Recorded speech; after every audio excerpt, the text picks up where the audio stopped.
We're checking out. Finally, home. It's good to be back. Kohler bathrooms. So stylish and beautiful, you can't stay away from them. असंभव, असंभव शाश्वती,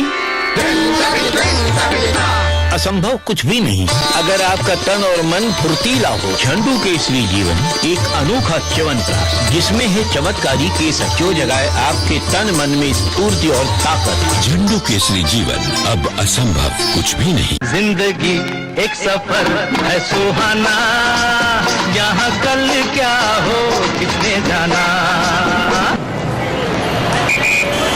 ना वो दिन वापस आएंगे, ना वो खुली वादियों जैसी पार्किंग। इंसान Micra, drive simpler, live better.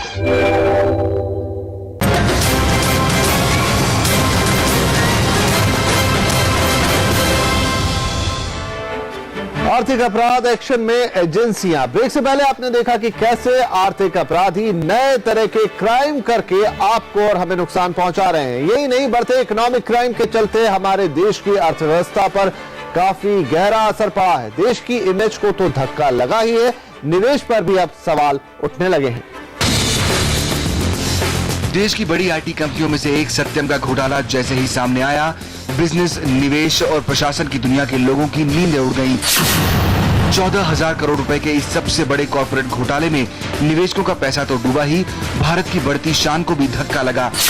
एक वक्त में भारत को इमर्जिंग मार्केट में सबसे पसंदीदा निवेश माना जाता था, लेकिन इस घोटाले के बाद अब विदेशी निवेशक भारत को शक की नजर से देखने लगे हैं।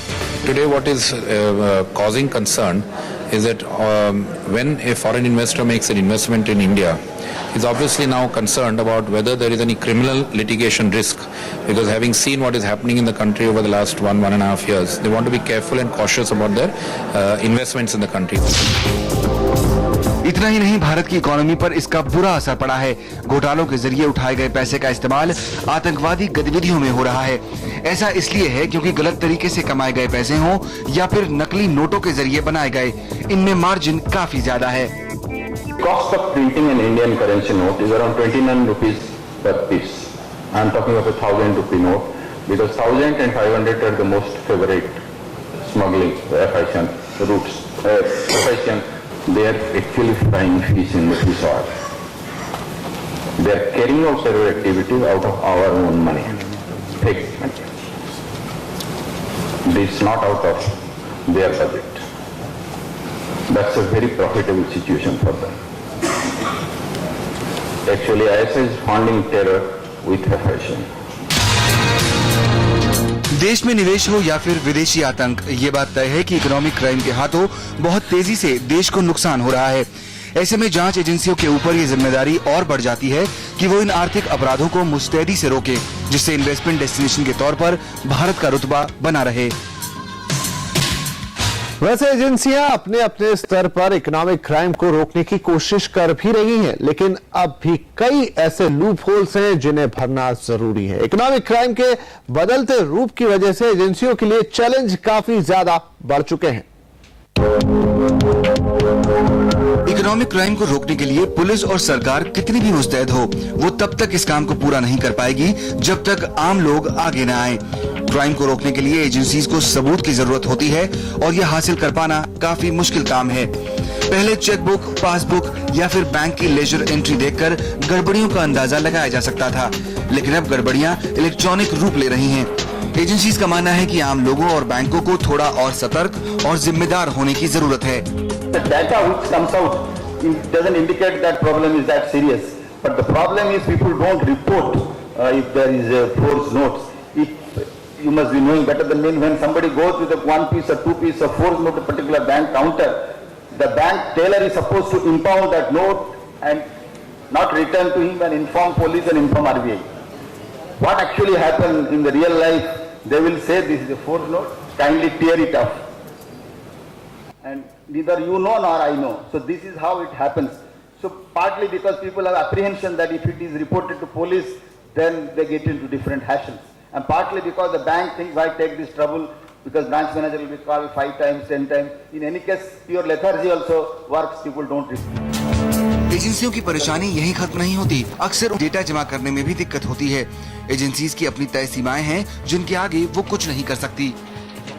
Unfortunately, our sort of attempt to even get call data records has not entirely sort of, got a green signal from the government.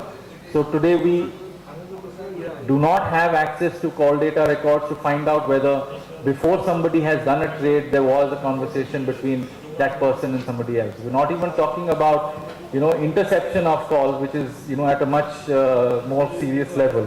But that is something which does hamper any sort of insider trading investigation. ऐसे में जरूरत है एजेंसियों को ज्यादा अधिकार देने की।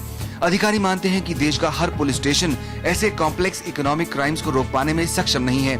ऐसे में पुलिस को भी हर तरह के मामले दर्ज करके अपने सीनियर अधिकारियों और जरूरत हो तो दिल्ली, मुंबई जैसे बड़े शहरों तक भेजने चाहिए, जिससे ये मामले उजागर हों और फिर सुलझ सकें। हालांकि एक सेंट्रल डेटाबेस की जरूरत सभी ने महसूस की है। I'm sure many of you would have at some point of time watched the crime serials on foreign English channels, where the moment a crime is committed, you find the officer clicking away at a computer and getting such detailed information such as the last known address, the blood group, the previous addresses, etc. of the concerned criminal or the cops as it may be. So every time I watch such a serial, I am filled with this deep desire as to why we cannot have such a database which we can access. ये बात तय है कि हमारे देश के system को अंतर्राष्ट्रीय स्तर तक पहुंचने में कुछ वक्त लगेगा, लेकिन अगर इकोनॉमिक क्राइम को जड़ से खत्म करना है तो सरकार, एजेंसियों, पुलिस और आम लोगों को साथ मिलकर काम करना होगा। जाहिर है एजेंसी और पुलिस के सामने कई चैलेंज हैं, लेकिन उन्होंने इससे हार नहीं मानी है। एजेंसियां अब भी अपने स्तर पर इन छोटे या बड़े इकोनॉमिक क्राइम से निपट रही हैं। क्या तरीके अपना रही हैं आज की एजेंसियां, बताएंगे आपको, लेकिन इस ब्रेक के बाद।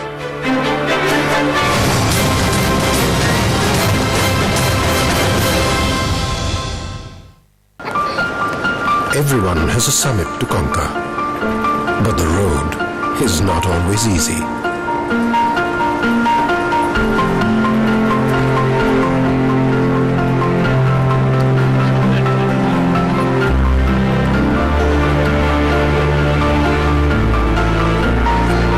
For 27 years, we have found ways to give everyone an equal opportunity to participate, because a fair chance is everyone's birthright. When we say we change rules to change lives, we mean it. DHFL, changing rules, changing lives.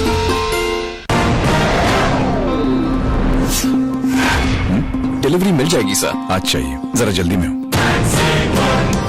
अरे रुक ना, चाय P के चले जा। फिर कभी, जरा जल्दी में।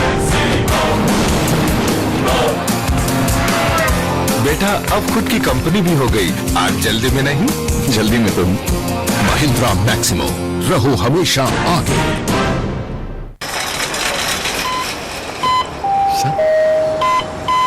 Thank you sir. अरे आपको नहीं, हमें आपको बोलना चाहिए थैंक यू, थैंक यू। अरे नहीं सर। अरे हम सबकी इतनी सिक्योरिटी करते हैं, आप बहुत लकी होगी आपकी फैमिली, बहुत लकी। फैमिली? जब इतने लोगों